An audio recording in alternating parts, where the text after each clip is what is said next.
So, this is a custom LEGO Star Wars Imperial troop transport that I built a while ago. And I call it the HDTT, which stands for Heavy Duty Troop Transport. And I want to say, I personally imagined that this thing would be used in the early days of the Empire, and it would be the predecessor to the Republic gunship. Anyway, there is this nice bubble cockpit at the front, which I think looks pretty good. There are those two spires, which can look a little off-putting because it's just a straight drop than that. A little Imperial logo right there, a couple little random bits on the side. The back has that disc piece, and the side it just has some tiles. There is a bunch of little random bits at the top. There are even some pipes right there, and the little back fin. And I feel like the top does look okay. As you might have noticed, there are these pretty big wings, which I think look decent. I didn't detail them too much. I probably should have done it a little bit more. There's a little printed tile right there, and a dish. And I imagine directly underneath that, there would probably be some sort of gun or maybe turret, but I didn't put one there for some reason. At the back, there are two pathetic excuses for engines, and a door, which leads inside. And because this thing is a troop transport, it can, of course, carry troopers. And the way this thing would deploy troopers into battle is pretty simple. The sides can just open up like one big door, and they actually push the wings up a little bit. Just like that. And as you can see, there are a bunch of seats in the middle. And the other side also opens up. While I think this is pretty cool, one massive downside is that it kind of looks pretty stupid. And with the wing removed, you can get a better look at the door. And also, the way it works, it's pretty simple. It just uses two of those little ratchet type pieces. And I used those instead of clips because with the normal clips, they weren't strong enough to hold up the wing. And plus I also like those because they will keep the door in a specific spot.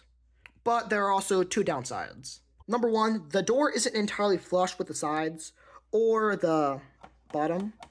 And plus, sometimes when I'm trying to open the door, one of those will just disconnect. And if you want a better access into the interior, you can also just take off the entire roof. Just like that.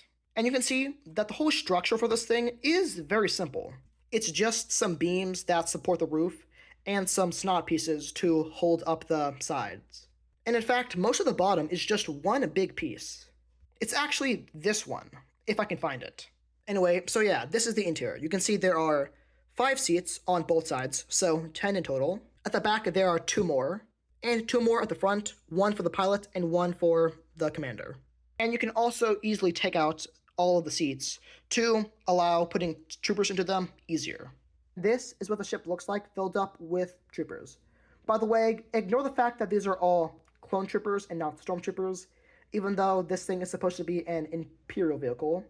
And that's just because I don't have enough stormtroopers to fully fill this thing out.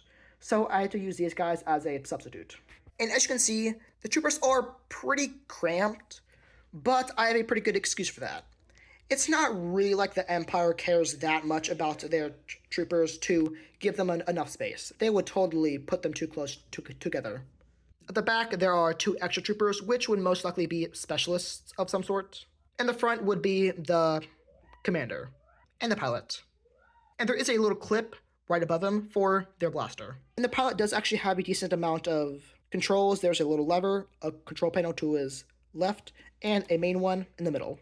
And this is what they look like with the roof on and the door open. I think they're pretty cool. And I imagine you could also use this thing as a cargo ship if you just replace all of those seats with cargo. Anyway, that's pretty much it. What do you think? I personally do like this one a lot. Like I said, it is my personal favorite one, just because I feel like out of all of my custom ships, this one I could see the most fitting into Star Wars.